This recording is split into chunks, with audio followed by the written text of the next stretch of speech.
My name is Councillor Ross Melton, Chair of this committee. Let me first apologise for my tardiness. Before we begin, some housekeeping points to cover. Please, can officers introduce themselves prior to speaking for the first time, and would everybody speak up so that I can hear you loud and clear? Please do use the microphones. This meeting is being live streamed on YouTube. By taking part, you are consenting to be recorded. There are tea, coffee and biscuits available in the staff kitchen on my right, and toilets are available through the main reception. You will need an H&F security badge to get through to the kitchen. If a fire alarm sounds, either continuously or intermittently, I will adjourn the meeting. Please leave the meeting in an orderly fashion by the staff exit, which is behind me on my right. Officers will direct you to the assembly point on Riverside Gardens. Excellent. First, apologies for absences. Good to see you. I believe we are all here. Excellent. Declarations of interest. Do any members have any declarations of interest? Marvellous. Excellent. Then our minutes from our previous meeting. Do members approve the open and exempt minutes from our previous meeting on the 5th of March? Fabulous. Then, without further ado, Eleanor, if we can press on to key performance indicators. Good evening. Thank you, Chair. Eleanor Dennis, Head of Pensions. So the first paper sets out the key performance indicators for the pension administration provided by LPPA for Q4, the period January to March 2025 inclusive, which will now be presented by John Crowhurst, Director from LPPA. Thank you, everyone. Good evening. So an update on the key performance indicators for Q4. So the overall target was exceeded, 98.7%, and the target was exceeded against all of the individual key processes. I can also confirm to the committee that for April, the overall performance was 99.08%. So again, consistent and strong SLA performance, which is good and positive to see. The help desk wait times remain below the average wait time we target, which is 4 minutes. We did see a slight increase in calls in January from Hammersmith pension fund members. We always see an increase in calls across all of the funds that we support in January. Typically, that's just because after the holiday period, we receive more calls anyway. And unfortunately, we do have more bereavements recorded in January, so we do receive more calls into our help desk.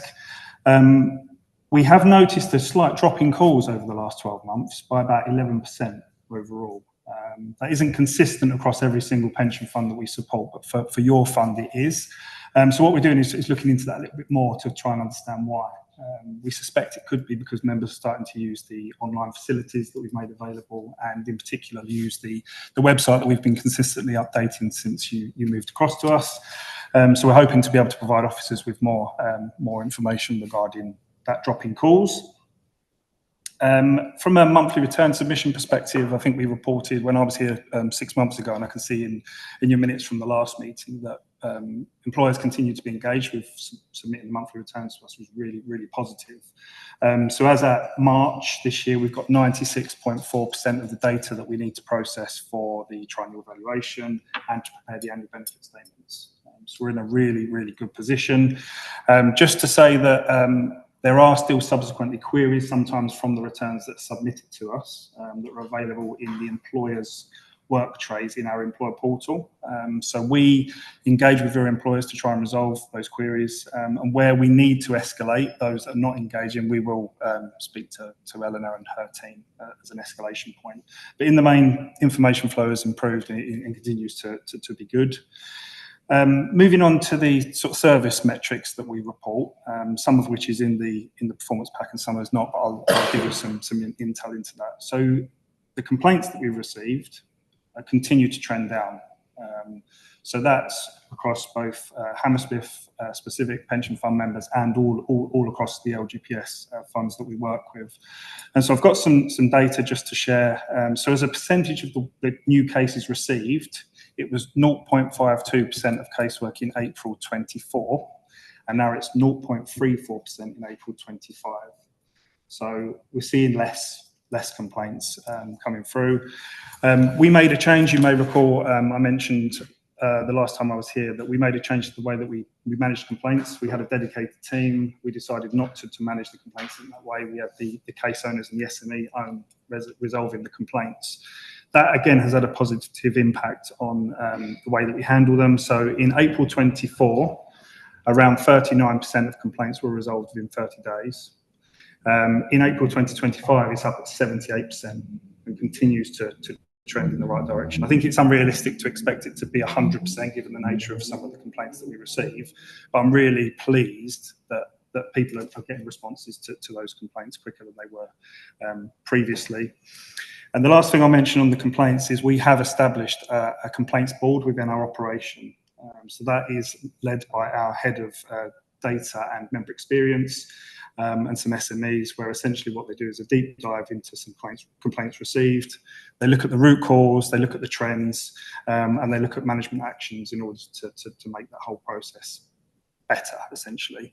Our plan is to share the results of the complaints board at the end of Q1, so Eleanor will see that in July, and obviously we're happy for that to be discussed at future committee meetings, but we're really pleased that that's now also been established to really understand the service that we're providing to your fund members.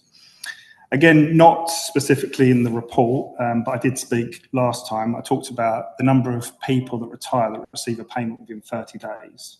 And you'll probably also recall that there's a direct correlation between how quickly we're notified and how quickly we can make payment. So again, I'm just looking at the last quarter. If I look across all of the LGPS funds that we work with, if we were notified on time, i.e. we were given a month's notice and there was no ABC, 73% of retirees received a payment within 30 days, which has been pretty consistent for some time now. For Hammersmith specifically, it was 83%. And I suspect that is a direct correlation between the information flow between us and your employers. Now, what we're asking ourselves at the moment is well, what about the 27% that didn't receive a payment and did in theory follow a happy path? So we're still investigating that. There are some things that would have impacted our ability to make payment, but I'm not going to go into too much detail because my colleague Chris Batts is here to talk about some of the things that we've been doing to improve that. And then lastly, I will talk about the retirement satisfaction. So again, significant improvements in 12 months. In April 24, 58% satisfied. In April 25, 81% satisfied across all the LGPS funds. Hammersmith specific, 87%. Now, I'll caveat that slightly to say that obviously Hammersmith numbers, because sometimes they're lower in volume, it can be quite volatile what happens with that number, but I was really again positive results there.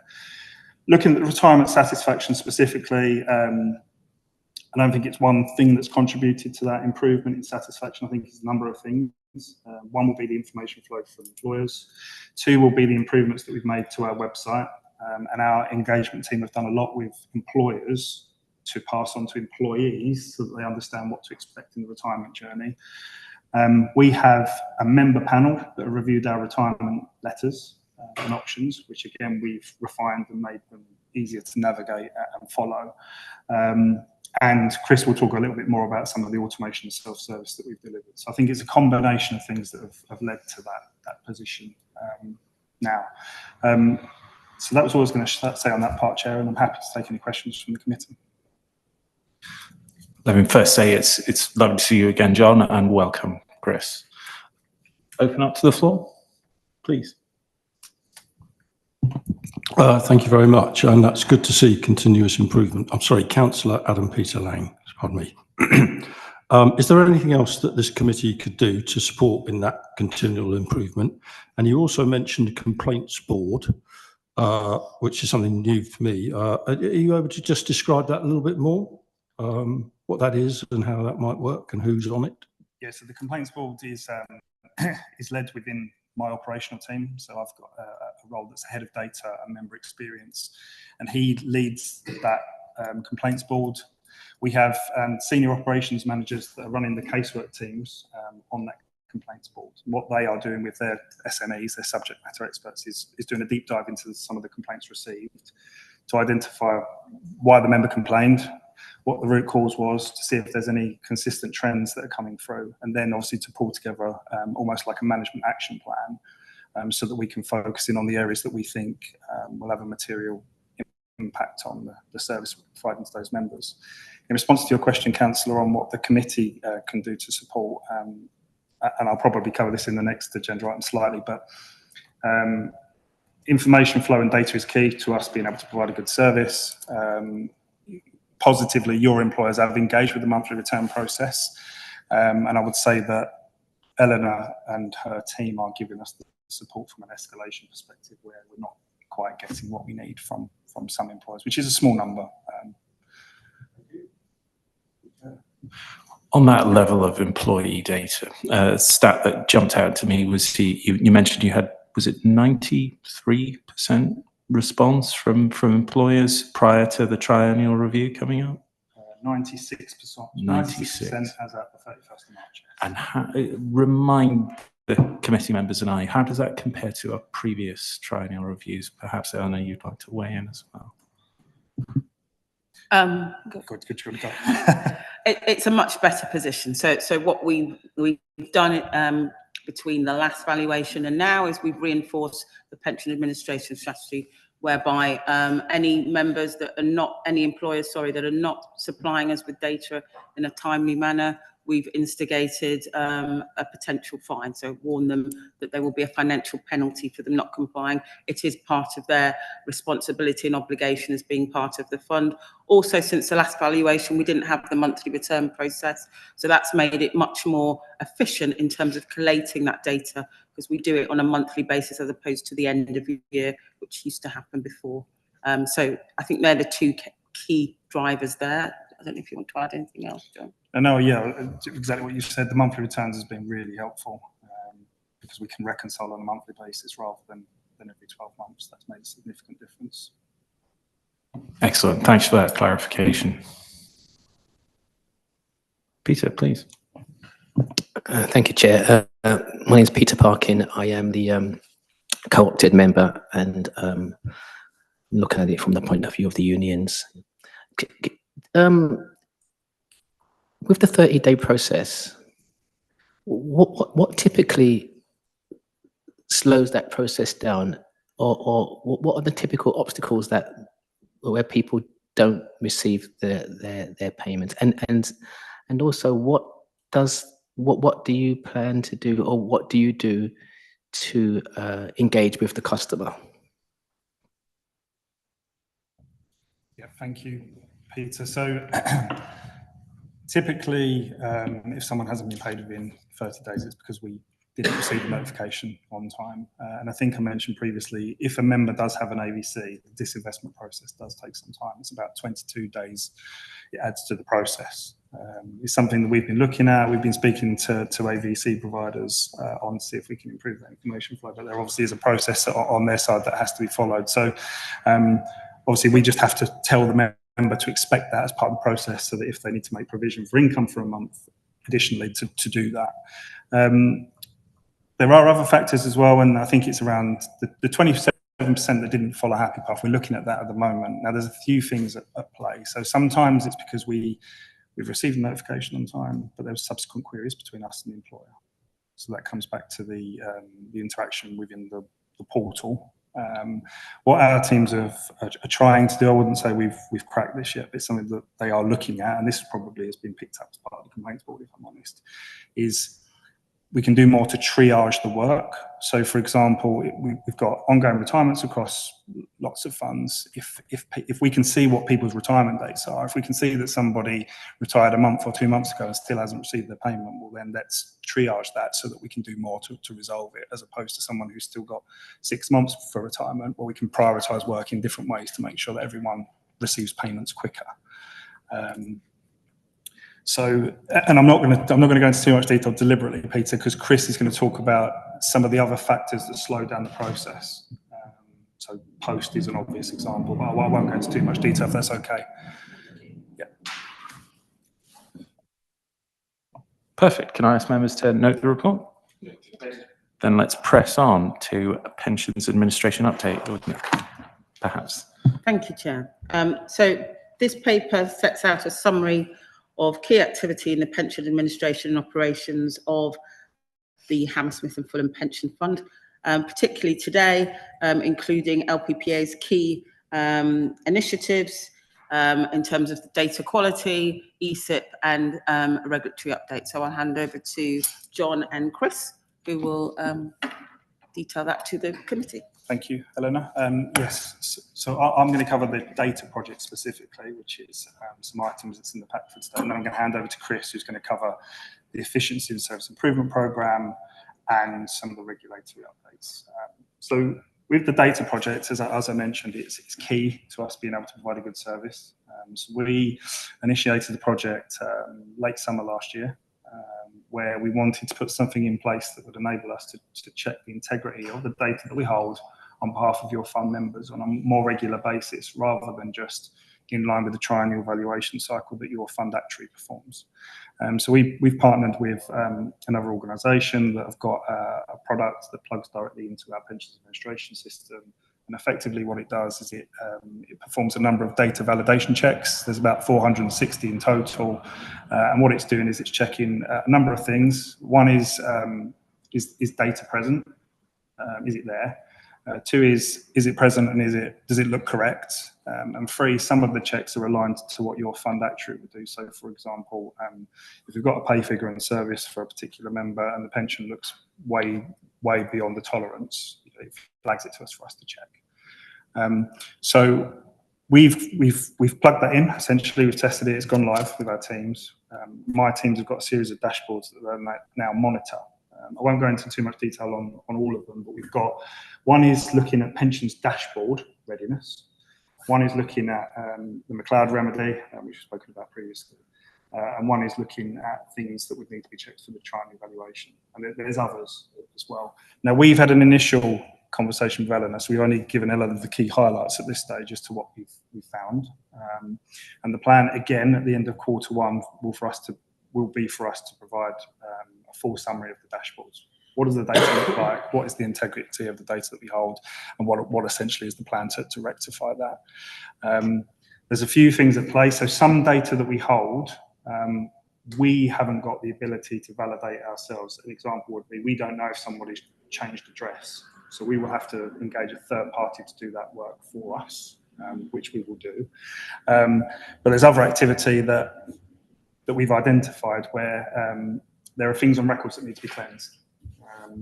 So the position that we essentially want to get to is, if one of my team comes to run a retirement calculation or running a bulk process like producing annual benefit statements, producing pensions increase, the automation that Chris is going to talk to, the member self-service that Chris is going to talk to, we want that all just to run. And at the moment, sometimes it fails because there's something missing on the record. So essentially what we're doing is checking every single record, some records that haven't been looked at for a number of years because they haven't had to be looked at, that we're almost going to future-proof so that all of the initiatives that we're trying to deliver now will work in the future. So it's a huge exercise, an undertaking, but I think it's relevant and we need to do it. And it will become part of our business as usual service in the future. So I think that's it in a nutshell, and I'm happy to take any questions from the committee. Thank you, Chair. So I want to group my questions because the first two items are so similar.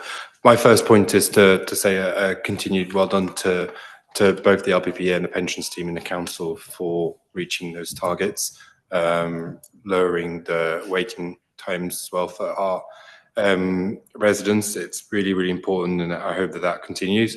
I have a number of questions, but I won't throw them at you all at once. I suppose, do you have a bit of a preview for Q1 2025? Could you tell us if the trend is holding up so far? I think the trend is likely. I think LPPA are likely to be challenged more in 2025 because of the legislative agenda. There are a huge number of changes that are likely in terms of LGPS. So I think, John, in discussion with myself, has already alluded to the fact that certain teams, there are more touch points from members than there ever was. And I think just the LGPS being so front and centre in the media and the government's agenda mean that will continue to promote, sort of prompt people to get in touch and to ask questions about their pensions, and for pensions to become more of a topic of inquiry. And that means, you know, LPPA will be challenged. Obviously, they're doing things in terms of automation to try and minimise the impact of that on resources, and the need to increase resources. We'll come on to the budget shortly, but I do think that I wouldn't be surprised if we see that help desk level rise for a period of time. But what would be good to see is that LPPA preempt that and have steps in place to mitigate against that rising. Yeah, thanks, Eleanor. Just to add to that, so we've spent a lot of time looking at our data and insights, thinking about resource planning moving forward. So it's a lot more proactive as opposed to reactive than it used to be. Because obviously now our operating model is more stable. As you'll remember, a few years ago we migrated, it was challenging. We've come out the other side of that. We've got lots of good and new initiatives that we're working towards. So I agree with Eleanor. I think that there is a potential risk that there will be more incoming inquiries, and there'll probably be other things on the legislative agenda that we need to maybe speak to members and employers about. But I'm hoping that we can sort of mitigate that by a lot of the work that we've done around resource planning. Now we've got a lot of live dashboards that are available to the management team and to our operational leads, so we can see things as they're happening during the day. So we're not reacting the following day. We can almost act there and then. So within our contact centre, as an example, we have people that are fielding contact us inquiries or emails and calls. And at the time when the phones are busy, obviously the sensible thing to do is just redeploy people from the emails and contact us forms to the calls. Now that sounds straightforward and sensible, but that didn't necessarily happen in the past, because we didn't necessarily have the tools available to us to spot it as quickly as we would like to. So I agree with Eleanor, there's a risk, but I'm hopeful that we can counter that in some way with what I've just tried to describe. Thank you. And so is that dashboard available to the individual pension funds? Can I, as RBHF, see the performance of LBHF Live? It's not, Councillor. So the quarterly report that's in here rolls up some of the data for obviously visibility at these forums. And we also provide a monthly update to all clients, which we'll see, which gives more detail. And one of the things that Chris is now here to help support in his senior client relationship management role is, as we see things that are impacting a specific fund, well then let's pick up the phone and have that conversation there and then, rather than wait for a monthly report to drop or a service review meeting to happen. So Chris's remit with some team that we're hoping to recruit and support him will be able to do that more proactively, I suppose, than we've been able to do in the past. You know, there inevitably will be things that fall through the cracks, but we're trying to limit that happening. That's good. In the last 3 years, we've had representatives from the LPP, and that wasn't always the answer we were getting. That's really encouraging. Thank you for that mindset switch. Eleanor, a question to you. Over the last few years, one of the running themes of my line of questioning was to ask you each time what degree of support you and your team providing the LPPA for us to be able to hit the targets. There's always this sort of, on the face of it, it looks like LPPA are working independently and that all is well. Each time we ask you, you do tell us that there are cases that your team is providing support with, that whilst it's normal for your team to provide some degree of support, perhaps the extent that you go to isn't normal. Where are things now? Have you noted an increase or an improvement? Thank you, Councillor. So there is certainly a stabilising, I would say, rather than an increase or a decrease in the number of cases or the extent by which my team or myself will become involved in. But there, you know, there will still be a retirement case that needs heavily managing. We won't just chase once, we'll chase at several points and have to be the one that keeps the member informed. It's that slip through the net piece. There will still be a bereavement case that they haven't thought of as proactively as they should have, and we'll have to do the wraparound in terms of managing the beneficiaries, expectations, explaining what additional information is needed, and also prompting the team to deal with it in a timely manner. So that still happens, but it happens less frequently, which is why I say that it's stabilised, because the numbers are relatively the same, but the involvement and so is the involvement. Thank you. So would you say that your level of involvement is sort of a normal level of involvement now, or is it still perhaps higher than normal? I think the number of cases is not excessive, but the involvement, the extent to which myself and my team have to become involved in, is at a higher level than I think we should need to intervene at.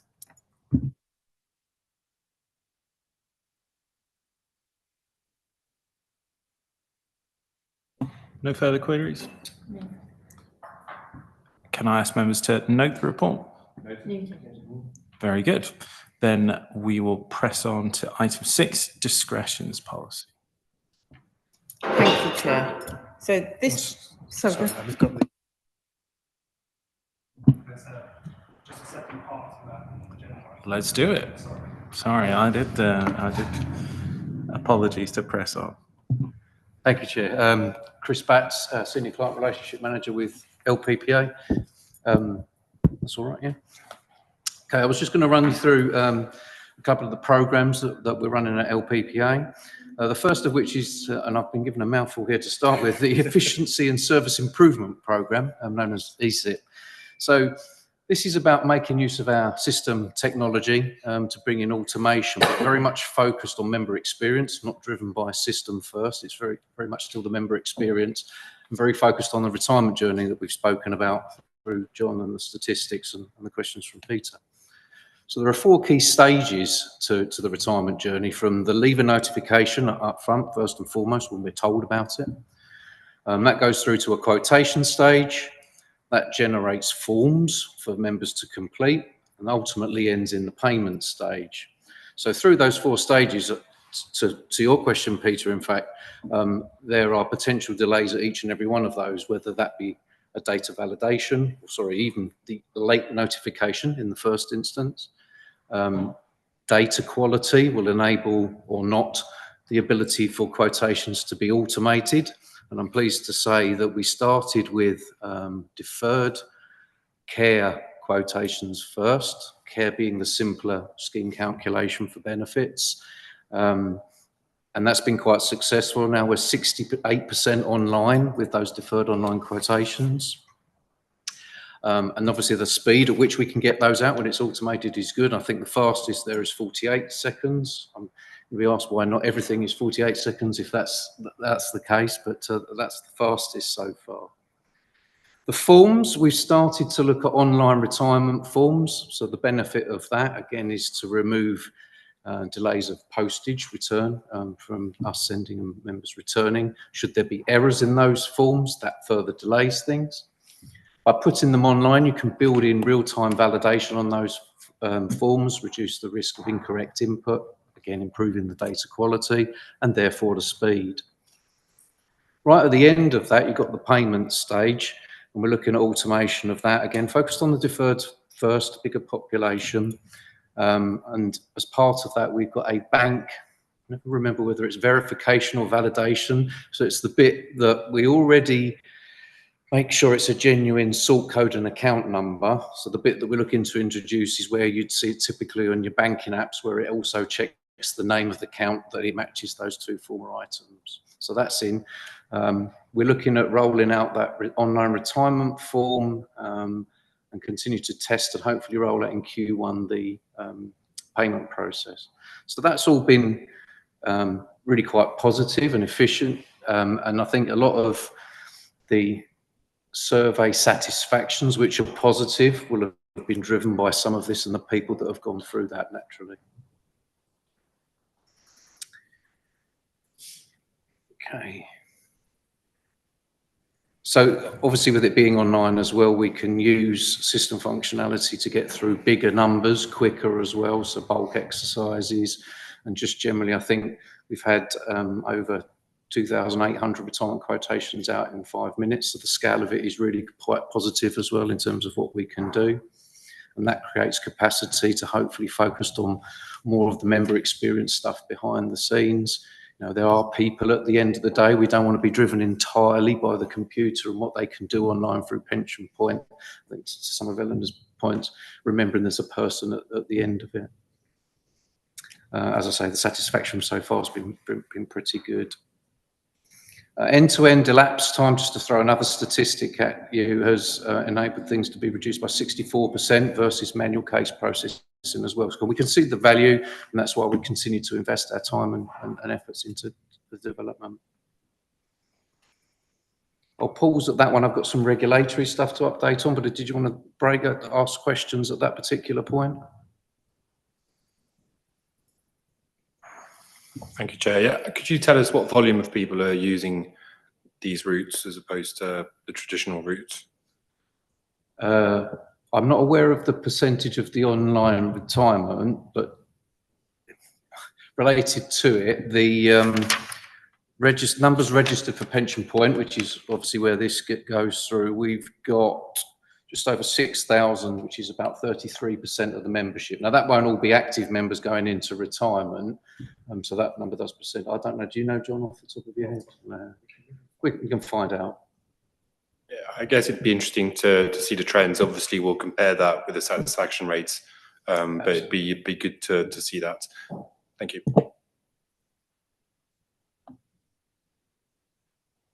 Okay. Well, and it will be interesting to return to John's point earlier around the different routes through to understand the percentage you're using Pension Point and how that reflects with the other routes and performance. Indeed, you know, registrations is only part of the online picture, isn't it? We need to see how it's being used, and we're looking to deeper dive into those statistics. Look forward to seeing that. So on regulatory, just a quick update on McLeod firstly.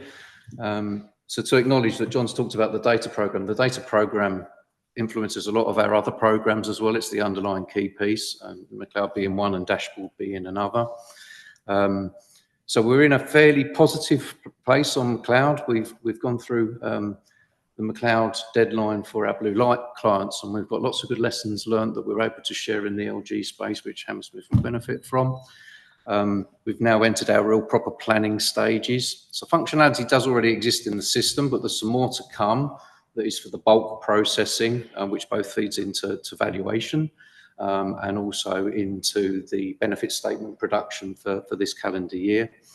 We have a release date, so our project is tracking in a good place. We still need it delivered, but we're an early adopter of the UPM software, which means that we've already got sight of it now, so we can get in early, and if there are any real howlers in there, heaven forbid, we can flag them and we can get bugs fixed in a good time.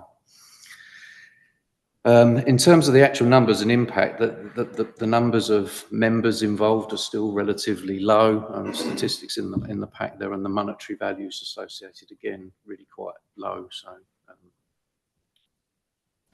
the process will be 31st of August for the benefit statements, and they will include the relevant McLeod numbers within them.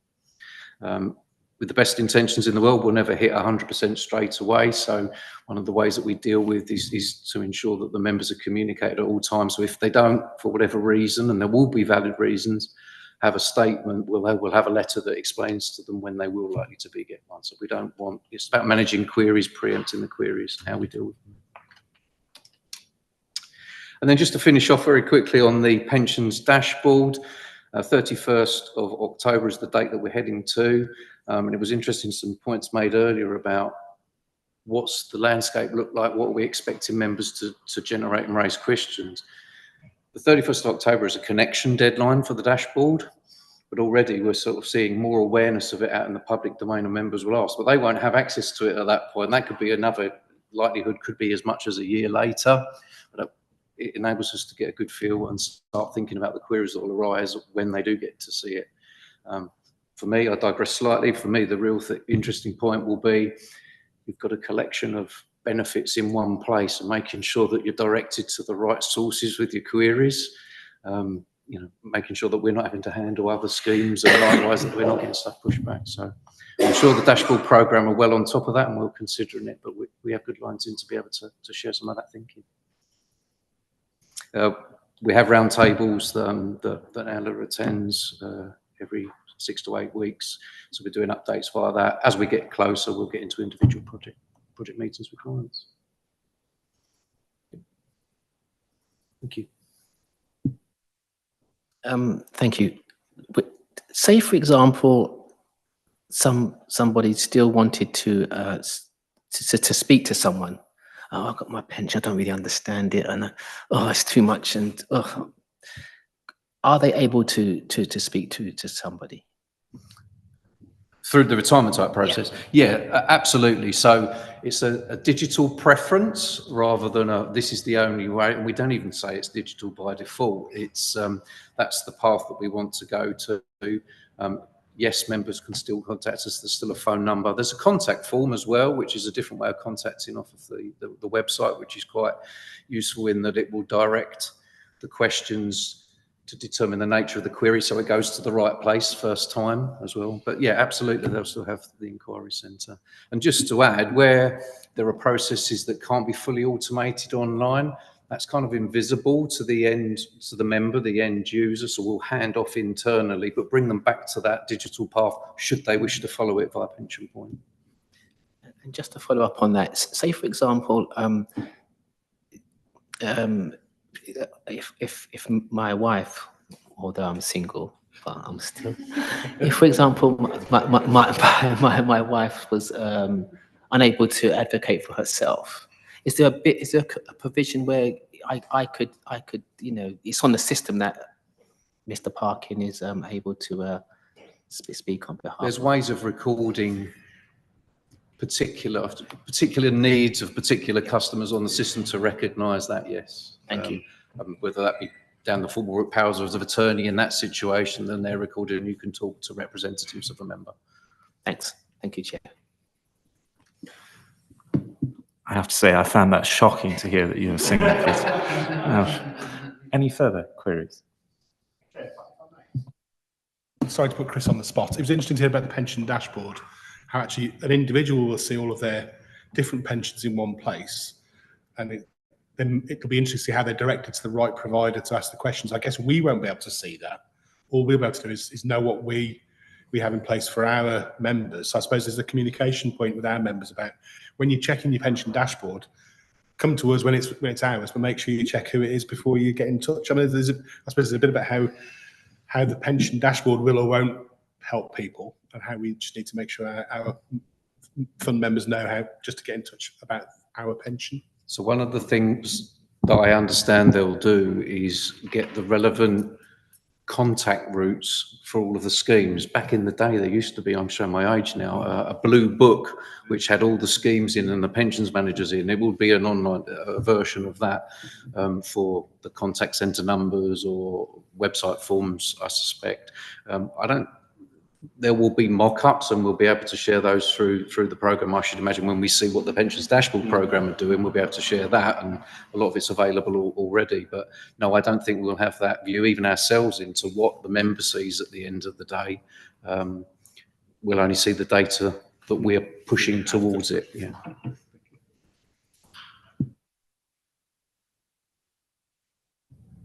Apologies for jumping the gun earlier, but can I ask members to note the report? Noted. Thank you. Pressing on then to item 6 on discretions policy.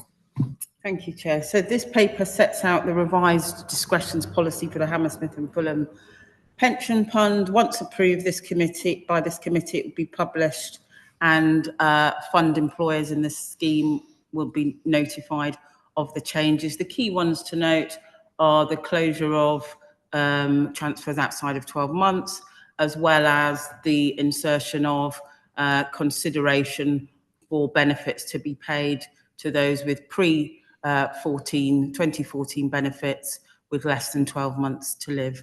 I welcome any questions.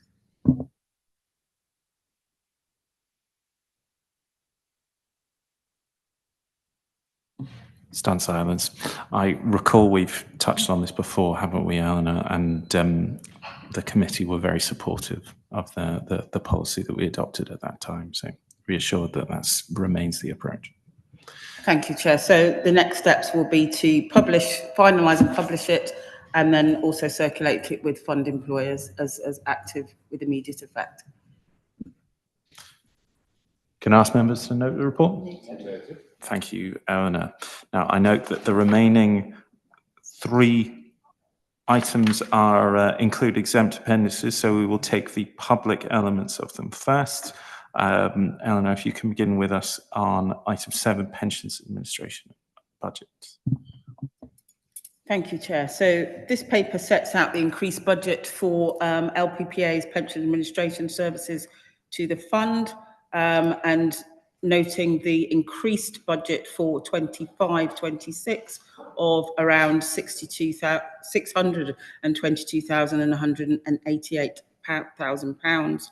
And we'll discuss the reasons behind that increased budget in the exempt appendices. Can I ask if there are any public questions? We will be returning to this. Then let's take the public elements of item 8, pension administration cybersecurity.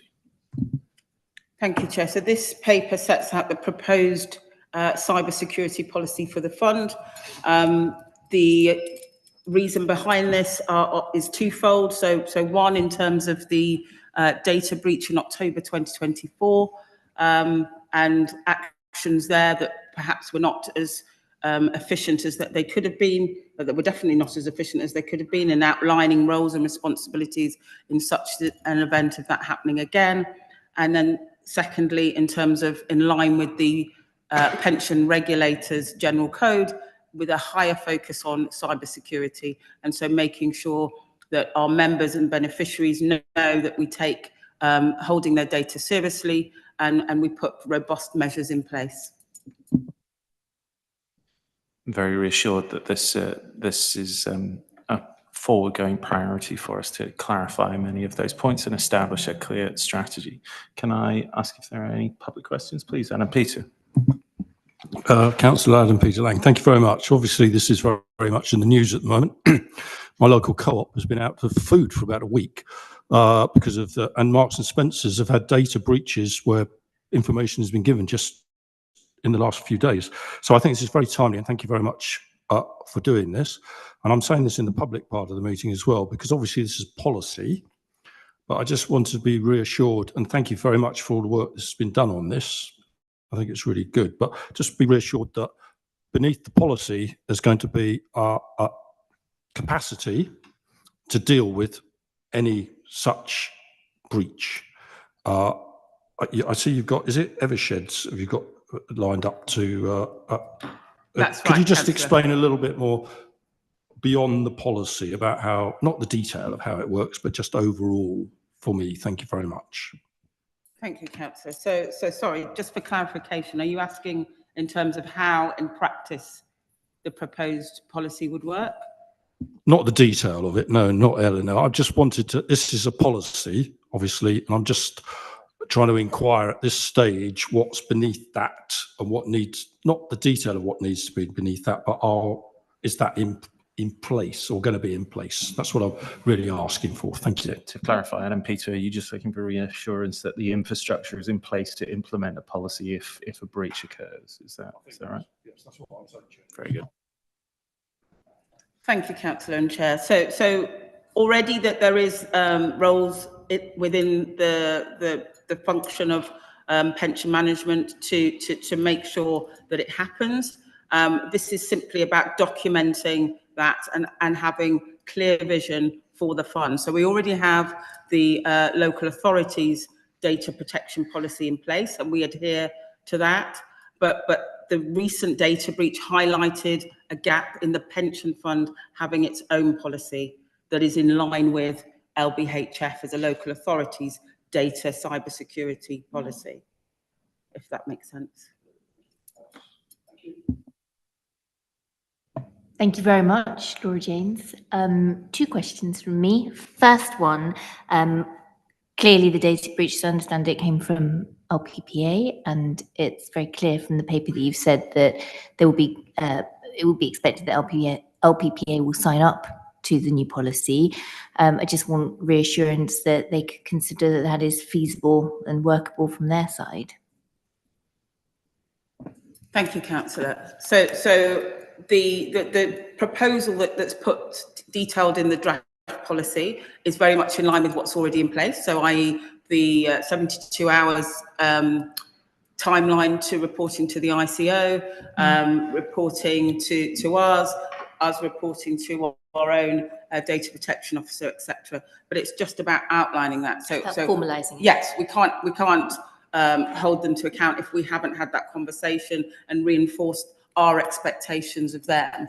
And so that's what the policy's there to do, and to be very clear in what our expectations are, and that we expect them to adhere to that. So the draft policy is in circulation at LPPA. I'm awaiting their feedback. It's been to our own lawyers and our own legal and IT and data protection officer. So we've done all the rounds internally, and it's now about collating their feedback and going forward with the agreed policy. So it'll be something that LPPA can sign up to. There's nothing that I would see as contentious or outside of what is already in place in legislation. Thank you. And then second thing, the important thing actually is member confidence and reassurance. So what steps will you be taking, or will be taken to communicate the new policy to members so that they can have that confidence that is the rationale for it? Thank you, Councillor. So we won't be circulating the whole policy, obviously, for obvious reasons.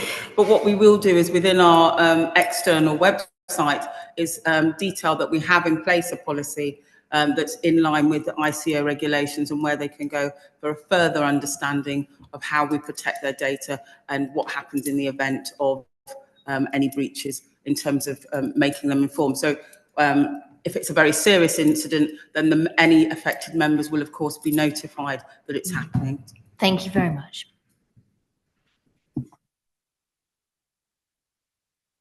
Any further public questions on this item? Very good. Look forward to returning to it. Item 9, then, Eleanor, if you could introduce the public elements of pension fund operational risk register. Thank you, Chair. So this paper sets out the pension operational risk register. So it identifies key high risks to note, notably in-house pension team provision. So there's some concerns there in terms of having the right infrastructure in order to run the scheme effectively. Noting a recent scheme advisory board letter to all chairs of pension funds in terms of investing. That includes LPPA service, but also the in-house team. So getting the committees to think about how they want the service to be run, looking at the structure in place and the adequate resource, and investing in that in order to remain compliant and deliver the best service for members and beneficiaries. Secondly, in terms of data retention, so pensions, as you all know, is a long-term data set.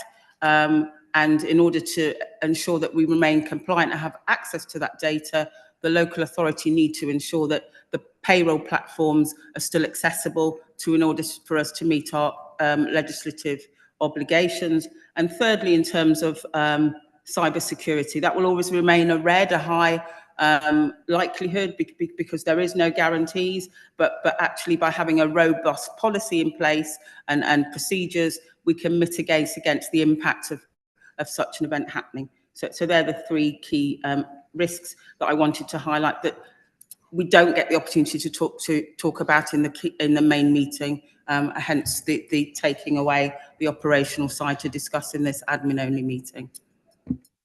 And I very much appreciate you bringing this item to the committee today. As Councillor Chabot-Verdier has underlined at a few occasions, the committee and I are extremely aware of the need to invest and support you and your team. I look forward to discussing that in greater depth during the exempt part of the meeting. Are there any public questions? Very good. Then let us take the final public element with item 10. Eleanor, if you could introduce pension fund cessations. Thank you, Chair. So the final paper touches on, we have one fund employer that's ceasing in the pension fund. So it's Mighty Catering Limited, who have a surplus, and it's asked that the committee approve the recommendation there that will be discussed in the exempt part of the meeting. Absolutely. And I understand that the recommendation is consistent with our previous management of cessation. Absolutely, in line with the funding strategy statement. Absolutely. Very good.